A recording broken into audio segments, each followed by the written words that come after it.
I'm sitting at the kitchen table, staring at the old, chipped mug that's been with me for more years than I care to remember. It's just a regular Tuesday evening, but somehow it feels like the weight of my entire life is pressing down on me. I'm Emma, a 45-year-old woman who feels like she's living a life filled with more regrets than joys. My husband, Richard, is sitting across from me, scrolling through his phone, utterly disinterested in anything I have to say. I met him when I was just a bright-eyed 20-year-old. He was charming, charismatic, and everything I thought I wanted. But here we are, 25 years later, and I can barely recognize the man I fell in love with. "Dinner was good," I say, attempting to start a conversation. He doesn't even look up. "It was okay. You've made better." His words sting, but I'm used to it.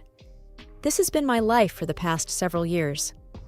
The man I married, who once looked at me like I was his entire world, now barely acknowledges my existence unless it's to criticize me. I remember when I first introduced Richard to my dad. My dad was a police officer, a man who had seen the worst of people in his line of work. He took one look at Richard and said, "Emma, that man is bad news." But I was young and in love, and I thought my dad was just being overprotective. "Dad, you don't know him like I do. Richard is a good man," I had insisted. "Emma, I've been a cop for over 30 years. I know how to read people. That man is going to bring you nothing but trouble," my father had replied, his voice laced with concern. But I didn't listen. In fact, I did something I now deeply regret. I cut my father out of my life. Richard suggested it, saying we didn't need negative people who didn't believe in us. And like a fool, I agreed. For 25 years, I didn't speak to my dad. I didn't call him, didn't visit, didn't even tell him when I had my daughter Lily, who's now in college. My thoughts are interrupted by Richard's voice. "Are you even listening to me?" I realize he's been talking while I was lost in my thoughts. "Sorry, what were you saying?" "I was saying that you need to start taking better care of yourself. You've let yourself go. And it's embarrassing," he says, his tone cold. I feel a lump form in my throat. This is my life. A husband who finds every opportunity to bring me down. And as I sit there, taking in his harsh words, I can't help but think that my father was right all along. My phone rings, pulling me out of my thoughts. I glance at the caller ID and my heart skips a beat. It's a number I haven't seen in over 2 decades. It's my dad. I answer, my voice shaky. "Hello?" "Emma, it's your dad. I need to talk to you. It's important." His voice is weak, nothing like the strong, confident tone I remember. "Dad, I'm so sorry for everything." I start, but he cuts me off. "Emma, I'm sick. The doctors say I don't have much time left. I have cancer." The room spins around me as his words sink in. My dad, the man I turned my back on, is dying. And suddenly, all the years of silence, all the missed opportunities to make things right, weigh heavily on me. "Dad, I'm so sorry. I'll come to see you. I'll help in any way I can," I say, tears streaming down my face. After ending the call, I turn to Richard, hoping, maybe foolishly, for some kind of support. "Richard, my dad is sick. He has cancer. I need to help him." His reaction is like a slap in the face. "Good. The man never liked me. Can't wait for him to be gone." His words are like a knife to my heart. In that moment, I realize just how blind I've been. My husband, the man I chose over my own father, is cruel and heartless. And I can't help but wonder if my life would have been different if I had just listened to my dad all those years ago. I'm sitting on the edge of the bed in our bedroom, my hands trembling. The room feels cold, even though it's a warm night. Richard's words keep echoing in my head. Can't wait for him to be gone. How can he be so heartless? I thought I knew him, but it seems I've been living with a stranger. I pick up my phone again, dialing my dad's number. It rings, and then finally, he picks up. "Emma?" His voice is weak but filled with hope. "Dad, I'm so sorry. I'm going to help you. I don't know how yet, but I will find a way," I say, my voice choked with emotion. "Emma, you don't have to. You've got your own life." "No, Dad. You're my father. I should have been there for you all these years. I'm going to make this right." We talk a little more. He tells me about his condition, about the treatments he needs but can't afford. My heart aches. I've missed so much, and now, when he needs me the most, I feel helpless. After the call, I sit there, lost in thought. Then something inside me clicks. I can't let my father suffer because of my mistakes. I need to do something. I go to the living room where Richard is watching TV. Richard, I've decided. I'm going to help my father. He needs money for his treatments. I'm going to use our savings. He looks at me like I've lost my mind. You're going to do what? Are you crazy? That's our money, Emma. We saved that for us, for our future. There won't be a future if I let my father die knowing I could have helped him. I can't live with that, I say, my resolve firm. He laughs, a cold, mocking laugh. So the prodigal daughter returns. You think playing the good daughter now will make up for all the years you ignored him? It's pathetic. His words sting, but I don't let them sway me. I don't care what you think. I'm doing this. I go to our home office and start transferring the money. It's a lot, almost all our savings. But it doesn't matter. This is for my dad, for all the years I wasn't there for him. When I finish, I feel a sense of relief, but it's short-lived. Richard storms into the room, his face red with anger. You actually did it. You gave our money to that old man. He's my father, Richard. He's dying. What was I supposed to do? Just let him suffer? You were supposed to think about us, about our life together. But you've always been selfish, Emma, always thinking about yourself. I'm stunned. How can he twist this into something about him? Selfish? I'm trying to save my father's life. How is that selfish? He doesn't answer.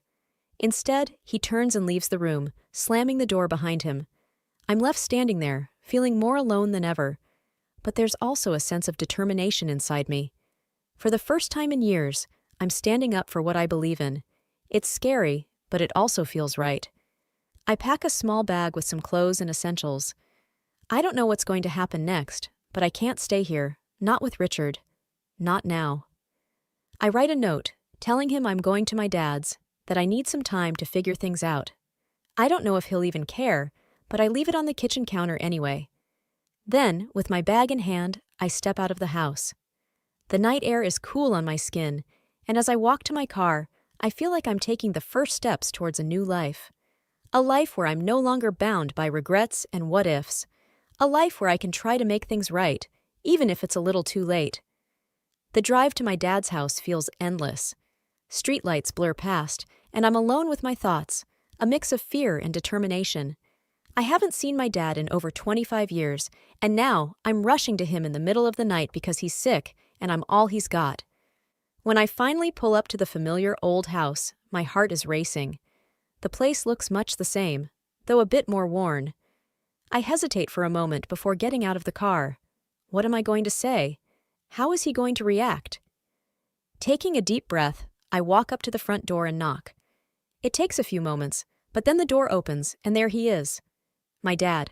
He's older, frailer, but it's undeniably him. Emma, he says, his voice cracking. You came. I nod, fighting back tears. I'm here, Dad. I'm so sorry. He steps aside, letting me in. The house smells the same as I remember, a mix of coffee and old books. We go to the living room and sit down. It's awkward at first, but then we start talking, and it's like the years start to melt away. I'm so sorry, Dad. I should have been here, I say, my voice thick with emotion. It's okay, Emma. You're here now. That's what matters. We talk about his illness, about the treatments he needs. He shows me the medical bills, and they're staggering, but I reassure him that I've got it covered. He tries to protest, but I won't hear it. Then I tell him about Richard, about how he reacted when I said I was going to help. I don't go into all the details, just that we had a fight and that I needed some time away. My dad listens, his expression somber. I warned you about him, Emma, but you were young, in love. I understand. But you were right, Dad. You were right all along. He reaches out, taking my hand. What are you going to do now? I shake my head. I don't know, Dad. I just don't know. We sit there for a while, just talking. It's strange, but it feels good, like we're making up for lost time. Eventually, I get up to leave. I've got a lot to figure out, and it's late. But as I'm about to walk out the door, my dad stops me. Emma, wait, there's something you should know. He goes to his desk and pulls out a folder, thick with papers. I've been keeping tabs on Richard, ever since you married him. I knew he was bad news, and I wanted to protect you, just in case. He hands me the folder. It's all in there. His business deals, the women, everything. I wanted you to have it, just in case. I'm stunned. I take the folder, feeling its weight. Dad, Thank you. He nods, a sad smile on his face. I always wanted what was best for you, Emma. Always. I hug him, holding back tears. I know, Dad. I know. The morning after I visited my dad, I'm sitting at my kitchen table, the folder he gave me lying unopened in front of me. I'm scared of what's inside, scared of what it means for my life, my marriage. But I know I can't ignore it. Taking a deep breath, I open the folder. There are bank statements, photos, notes. It's overwhelming. As I start to sift through the papers, the reality of my situation begins to sink in. Richard has been living a double life, and I was too blind to see it. There are photos of him with other women, some of them looking way too cozy. There are bank statements showing large amounts of money being moved around, and notes about shady business deals. It's a lot to process. I feel sick to my stomach. How could I have been so naive? How could I have ignored all the signs? I spend the morning going through everything, and by the time I'm done, I'm shaking with anger and betrayal. But there's also a sense of clarity. I know what I need to do. I call my dad. Dad, I looked through the folder. It's a lot. I'm sorry, Emma. I didn't want to burden you with it, but you needed to know. I understand, and thank you. I'm going to confront him. I can't let this go on any longer. Be careful, Emma. He's a dangerous man. I will be. I have to do this, for me, for us. After we hang up, I get ready. I feel like I'm preparing for battle. I put the most damning evidence in a smaller folder and head to Richard's office. When I get there, his secretary tries to stop me, but I push past her. I storm into his office, and he looks up, surprised. Emma, what are you doing here? We need to talk, I say, my voice steady even though my hands are shaking. He smirks. About what? About this, I say, throwing the folder on his desk. About your lies, your cheating, your dirty business. He goes pale, but then he regains his composure. You don't know what you're talking about. I know everything, Richard. My dad has been keeping tabs on you since we got married. It's all here. The women, the money, everything. He starts to get angry. Your dad? That old fool? He's just trying to break us up. He's always hated me. He was right about you, and I was too blind to see it, but not anymore. He stands up, coming around the desk. You're not going to ruin me, Emma. You're my wife.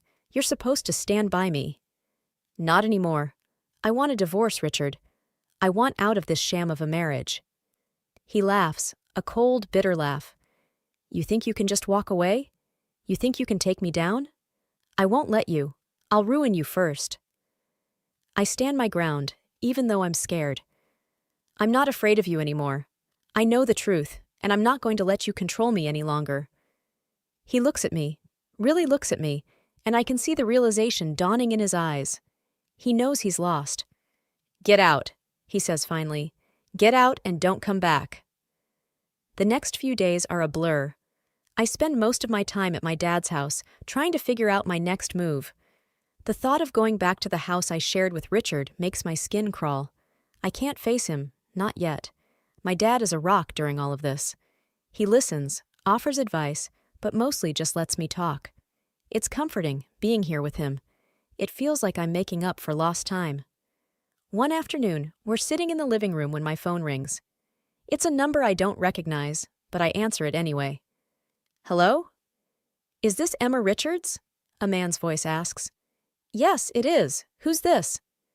My name is Detective Harris. I'm with the City Police Department. I'd like to talk to you about your husband. My heart skips a beat. What about him? We've been investigating him for some time now. We believe he's involved in a number of illegal activities. We received some information recently that has accelerated our investigation. I glance at my dad, who's watching me closely. What kind of information? It's best if we discuss this in person. Can you come down to the station? Yes, of course. I'll be there as soon as I can. I hang up, feeling a mix of fear and relief. It's happening. It's really happening. Dad, the police want to talk to me about Richard. They think he's involved in illegal activities. My dad nods. It's about time. You need to tell them everything, Emma. Don't hold back. I won't. I'm done protecting him. I head to the police station, my mind racing. When I get there, Detective Harris is waiting for me. He's a middle-aged man with kind eyes and a serious demeanor. Thank you for coming in, Mrs. Richards, he says as he leads me to an interview room. Please, call me Emma, and thank you for seeing me. We sit down, and he gets right to the point. We've been investigating your husband for some time. We believe he's involved in a number of fraudulent activities, including money laundering and embezzlement. I nod, trying to keep my composure. I believe you're right. I have some evidence that might help. I tell him everything. About the folder my dad gave me, about the bank statements, the photos, the notes. I tell him about the confrontation with Richard, about how he threatened me. Detective Harris listens, taking notes. When I'm done, he looks at me, his expression serious. This is very helpful, Emma. With your testimony and the evidence you've provided, we can build a strong case against your husband. What happens now? I ask, feeling a mix of emotions. We'll continue our investigation, gather more evidence. It's likely we'll need you to testify in court. Are you prepared for that? I nod, feeling a surge of determination. Yes, I'll do whatever it takes to make sure he pays for what he's done. Detective Harris nods. Good, we'll be in touch. And Emma, you're doing the right thing. I spend my days helping Dad around the house and taking him to his doctor's appointments. His health seems to be holding steady, a small blessing in the midst of everything else. One afternoon, while we're sitting in the living room, my phone buzzes with a message from Detective Harris. My heart leaps into my throat as I read it. Case moving forward. Charges filed against Richard. We'll need you to testify. I let out a breath I didn't realize I was holding. Dad, they're charging Richard. It's actually happening. Dad looks up from his newspaper, his eyes soft. Good. It's about time he faced the consequences. The day of the trial arrives. I wear a simple blue dress, wanting to look presentable, but not overdressed. Dad insists on coming with me, even though I tell him he doesn't have to. I'm not letting you face that man alone, he says, his voice firm. The courtroom is intimidating, with its high ceilings and wooden pews. Richard is already there, looking smug in his expensive suit. When he sees me, his expression darkens. I take my seat, trying to ignore the knots in my stomach. Dad sits next to me, a solid presence at my side. The trial begins. The prosecutor lays out the case against Richard. Fraud, embezzlement, money laundering. The evidence is overwhelming. I can see Richard squirming in his seat. Then it's my turn to testify. I take the stand, my hands shaking slightly. The prosecutor asks me to tell the court about my relationship with Richard, about the money he took, the abuse, the threats. I speak slowly, making sure to tell the truth, the whole truth. Richard's lawyer tries to shake me with his questions, but I stand firm. I'm not afraid of Richard anymore. When I'm done, I step down from the stand, feeling like a weight has been lifted from my shoulders. Dad gives me a small smile, his eyes proud.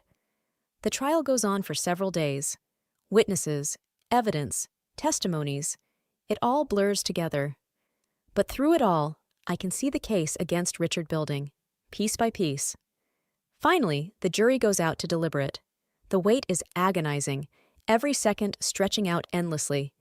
Dad and I don't talk much, just sit together in silent support. Then, the moment of truth arrives. The jury is back. We're called into the courtroom. My heart is pounding so hard I can barely hear anything else. The judge asks the jury for their verdict. The foreman stands up, a slip of paper in his hand. We find the defendant, Richard Richards, guilty on all counts. A wave of relief washes over me, so strong I almost feel dizzy. Richard is staring at the jury, his face a mask of disbelief. The judge thanks the jury and then turns to Richard. Given the severity of the crimes and the evidence presented, I hereby sentence you to 10 years in prison and order the return of all funds embezzled from Emma Richards. Richards' face crumples. He starts to say something, but the bailiffs are already leading him away. As I walk out of the courtroom, I feel like I'm walking on air. Justice has been served. Richard will pay for what he's done. And for the first time in a long time, I feel like I can finally start to move on. Dad puts his arm around me as we walk. I'm proud of you, Emma. You stood up to him. You did what was right. I lean into him, feeling tears prick my eyes. Thanks, Dad. I couldn't have done it without you. We walk out of the courthouse together, ready to face whatever comes next. Life after the trial feels different, like waking up from a long, turbulent dream. The house is quieter now, just me and Dad. We've settled into a comfortable routine, looking after each other. But there's one thing I haven't done yet, one loose end that still nags at me. My daughter, Lily. I've been thinking about her a lot, about how I've been a less than perfect mother, how I let her grow up in a toxic environment. The guilt gnaws at me every day. But today, I decide, is the day I'll try to make things right. I pick up my phone and dial her number, my hands trembling slightly. Mom? Lily sounds surprised when she answers. Hey, Lily, can we talk? Maybe meet somewhere? There's a pause, and for a moment, I'm afraid she'll say no. But then she agrees, and we decide to meet at a small cafe near her college. I arrive early, nervous energy making me fidgety. When Lily walks in, my heart aches. She's grown into a beautiful young woman, but there's a wariness in her eyes that I hate to see. Hey, I say as she sits down. Hey, she replies, her voice guarded. I take a deep breath. Lily, I'm sorry. I know I wasn't the mother you needed. I let you down, let you grow up in a bad situation. I'm so sorry. Lily looks at me, her expression unreadable. Why now, Mom? Why after all this time? I know it's late, way too late. But I've left Richard, your father. He's in jail now. I've been trying to make things right, and I realized I need to start with you. Lily's eyes flicker with something, pain maybe, or disappointment. Mom, I spent years wishing you'd leave him, wishing we could just be a normal family, but you always chose him over me. Her words sting, but they're the truth. I know, and I can't change that, but I'm here now. I want to be better, do better, if you give me a chance. We sit in silence for a long time. I can see Lily wrestling with her emotions, and I don't blame her. I've hurt her, and it's not something that can be fixed with a simple apology. Finally, she speaks. I want to believe you, Mom, but it's not easy. I've got a lot of anger, a lot of hurt. I know, and I'm not asking you to forgive me right away. I just want a chance to show you that I can be a better mother, that I can be someone you can rely on. Lily sighs, running a hand through her hair. Okay, we can try, but it's going to take time. A wave of relief washes over me. Thank you, Lily. That's all I'm asking for. We talk for a while longer about her college, her plans for the future. It's awkward at times, but it feels like a start, like maybe there's a chance for us to build something new. Months pass, and the world around me starts to take on a new shape, a new meaning. Dad's health has been improving steadily. The doctors call it a miracle, but I think it's the love and care we've been surrounding him with. He's even started going for short walks around the neighborhood. Today, as I watch him sitting on the porch, reading a newspaper, a sense of calm washes over me. I walk over and sit beside him, taking in the peaceful morning. You're looking better every day, Dad, I say, smiling at him. He looks up, his eyes twinkling. Feeling better too, Emma. It's like I've been given a second chance at life. I nod, feeling a surge of gratitude. We both have, Dad.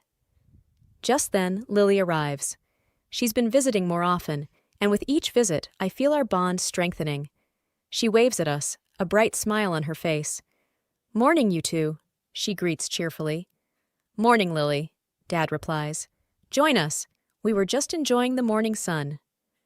Lily takes a seat, and for a while, we sit in comfortable silence, basking in the warmth of the sun and each other's company. Mom, I've been thinking, Lily starts, breaking the silence.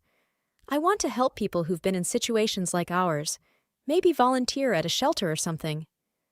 My heart swells with pride. That's a wonderful idea, Lily. Dad nods in agreement. Using your experience to help others, that's a noble path. Lily's eyes are determined. I want to make a difference, even if it's small. I reach out and squeeze her hand. You already are, sweetheart. Our conversation drifts to lighter topics after that. Plans for the weekend, a new recipe I want to try, the book Dad's been reading. It feels normal, and for the first time in a long time, I feel content. I have my father, my daughter, and a newfound strength within me. I've survived the storm, and now I'm ready to embrace the calm after it. Ready to build a new life, a better life. A life where I'm not just surviving, but thriving.